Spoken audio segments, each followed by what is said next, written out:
Hali namna gani popote pale ulipo? Sauti ni ya Mbunya Kingsley Brand.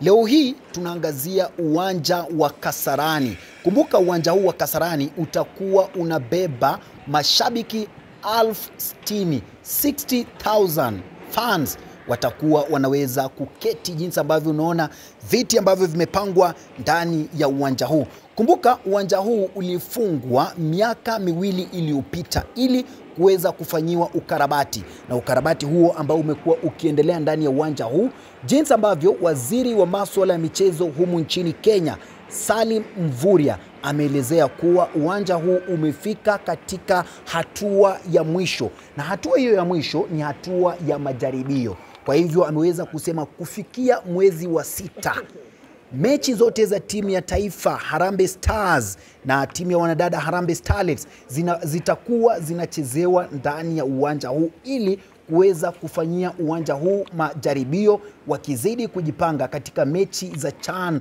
mwaka huu. Kumbuka mechi za CHAN mwaka huu zitakuwa zinachezwa kuanzia mwezi wa 8 Agosti.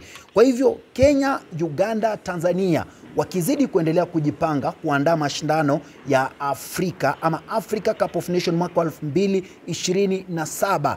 Pia wana kazi ngumu mwezi Agosti kuweza kuandaa yale mashindano ya CHAN.